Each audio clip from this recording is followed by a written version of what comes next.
Magandang umaga o gabi sa inyong lahat mga kaibigan. Ayun, yung mga ibang mga nakapanood din sa episode ng Agribusiness Outworks ay napapasyal sa aking munting YouTube channel. Maraming salamat po. At yung iba ay nagtatanong, kayo po ba yung asawa nung na-feature sa Agribusiness Outworks? po. Okay. Ah, Pag-usapan natin yung tungkol sa pagkakaroon ng property tulad ng mga agricultural land. Mayroon kasing isang nag-comment dyan na medyo negative.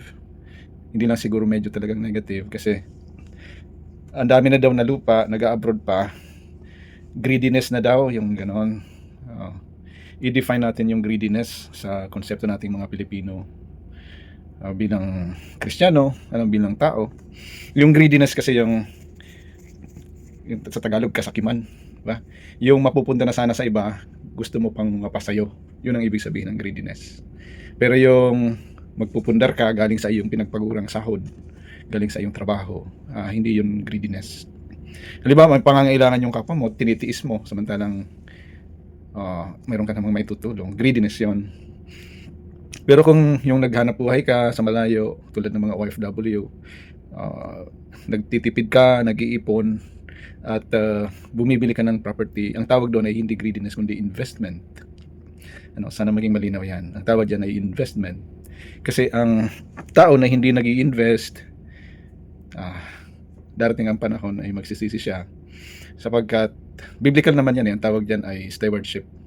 Stewardship of money, stewardship of time, stewardship of talents. Bilang padre di pamilya, kinakailangan maging mabuti tayong katiwala. Ang synonym ng word na yon na mabuting katiwala o your good steward ay being responsible.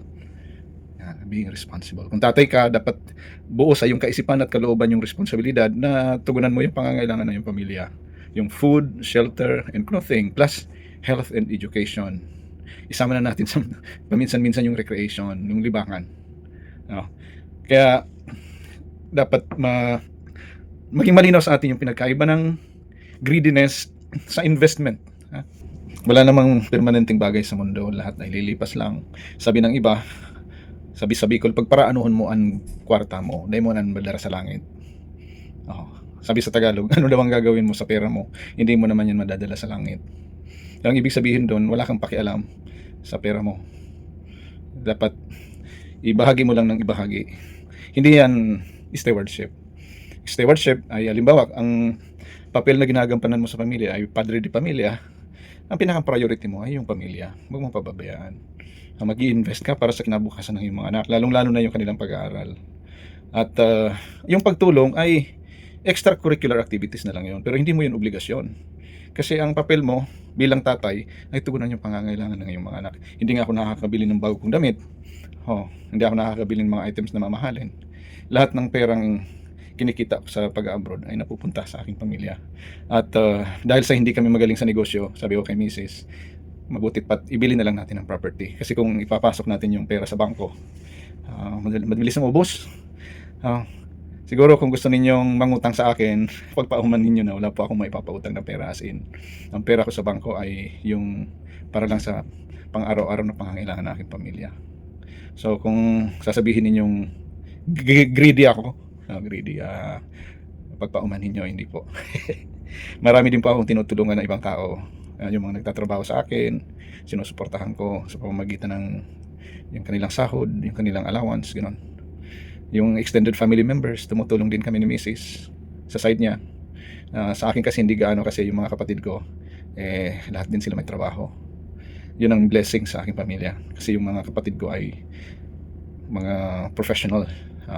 Sa side ni Mrs., yun na, papunta na sila dun, kasi yung mga pamangkin namin sa side ni Mrs. ay mga matatalino din na mga bata. Ngayon, nakakaangat-angat na rin sila. So, ganun talaga, kapag may role model sa pamilya, ganun dapat, hindi yung greediness. Mahirap sabihin na kapag nagpupundar ka, greediness yun. Hindi po yung greediness. Ang tawag po dyan is stewardship, mabuting katiwala. Kapagkat nag-iimba ka, at oo nga, hindi mo yan madadala sa langit, pero yung mga salinlahi naman yung makikinabag doon sa iyong naipundar, di ba? Kaya sana maging malinaw yan sa lahat. It is better to feel great rather than greed.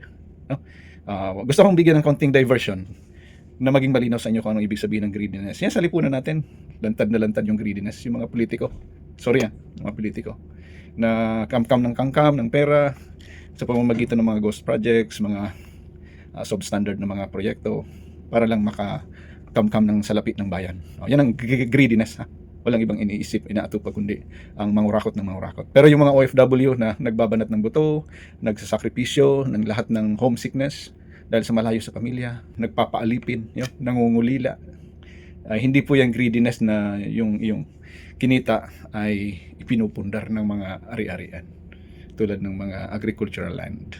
Alright? Salamat. God bless. Bye-bye.